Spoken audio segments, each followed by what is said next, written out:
What you are about to hear might just keep you up tonight. Welcome to Hauntcore Vault. There was this old couple that lived about 20 miles east of Reno, Nevada. In 2010, the husband dies, leaving the wife all alone in this house. Shortly after his passing, she began calling 911 2-3 times a week, requesting things like, "Can you please put some water on to boil? Hey, can you change the thermostat?" It was clear she was showing signs of dementia, and the dispatchers were respectful of her and gently told her that this is 911. You can only call if it's an emergency. And some point, the woman would understand her mistake, and she would say, "Sorry," and she would hang up. No first responders were ever sent out for these falls because it didn't seem like an emergency. It just seemed like a confused elderly person. But no matter how many times they told her, she kept calling back, and eventually her calls took a turn.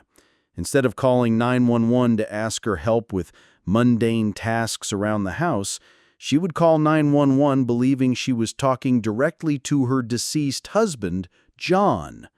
The dispatcher would pick up, and the woman would say, "John, where are you? John, John." By this time, the dispatcher had gotten so many calls from this woman, they would recognize her address coming through, and they knew what to expect. They would answer the phone, they'd be respectful, and they would tell her like they always did, "This is 911. You can't call here. You need to talk to your family." And again, they did not send a responding unit out to her because it just seemed like she was confused, not in any danger. But one day when she called, she sounded frantic and scared. "John, please come home. Help me. I need help. John, come home." This time, they would send first responders out to the woman's house. When the responding unit arrives at her house just minutes after she had placed the 911 call, they go to the door and they're knocking and they're yelling for her, and she's not coming to the door, and it's all quiet in the house. The door's unlocked, so they open it up. They walk inside, and immediately they can tell the heat is not on because it's very, very cold inside the house. They look around the first floor and they can't find her, and there's no sign of a struggle or any obvious problems that could have happened inside the house. So they go upstairs and they start searching all the rooms, and no one's there, until they get to the last room, and it's the bedroom. They go inside, and there's an older woman who's lying on the bed, and she's clearly deceased and has been for several hours because rigor mortis had already set in. The police are able to confirm that the woman who was lying on the bed is the same woman who owns the house and lives there. What they ultimately decide as the reason for this discrepancy is she didn't have rigor mortis. She was just stiff because it was really cold inside of her house, and that she had died in those couple of minutes between when she left the 911 call and when officers arrived. But in the back of everybody's minds, they're a little freaked out.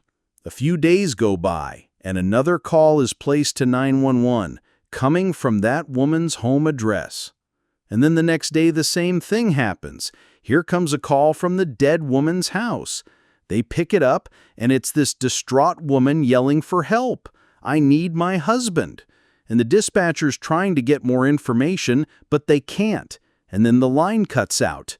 Just like when she was alive, these calls would persist multiple times a week. They continued even after her house was broken into and burned to the ground. There's not even a house anymore, and there are still calls coming from that address to 911.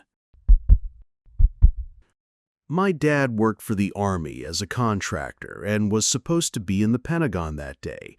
This wasn't anything new for him since he worked in Crystal City, which sits just across from the Pentagon. He did his normal thing, made us breakfast, got us ready for school, got dressed in his suit, and dropped us off. A few hours later, and it seemed as though the whole world had changed. I had caught a glimpse of the news that was playing in another classroom and had heard rumors of a bomb going off at the Pentagon. They made an announcement that school was closing early and all the classes were to convene in the lunchroom. A lot of us had parents who worked there, so the anxiety in the lunchroom as we waited for our parents to pick us up was palpable.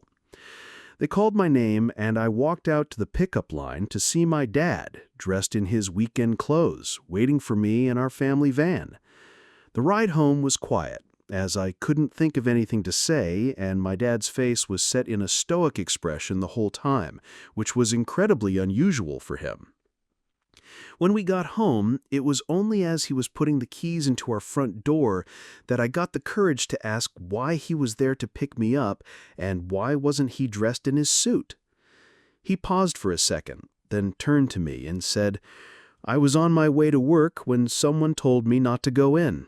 I don't know who, but it was very clear, insistent that I go home, so I did." I stayed silent as we walked inside, up to our living room, and he turned on the TV. We watched the news coverage together in silence for, honestly, I don't remember how long. He finally left to go pick up my siblings from their school, and just before he left, I finally got the courage to ask about my mom, who worked at the Pentagon. He told me he hadn't heard anything from her yet because the phone lines were busy, but that he was sure she was going to be okay. I stayed glued to the TV all day, and when my dad came back with my sisters, he joined me. Much later that evening, we went to pick up my mom. She was okay, but after initially being evacuated from the Pentagon, she had gone back with a few others to help in any way they could. The meetings my dad was supposed to be at, the ones he missed because an audible voice told him to go home, were hit by the plane that struck the Pentagon. Had it not been for that voice, I would have lost my dad, my rock, and the reason why I am still here today. I am forever grateful to the voice that told my dad not to go in to work that day.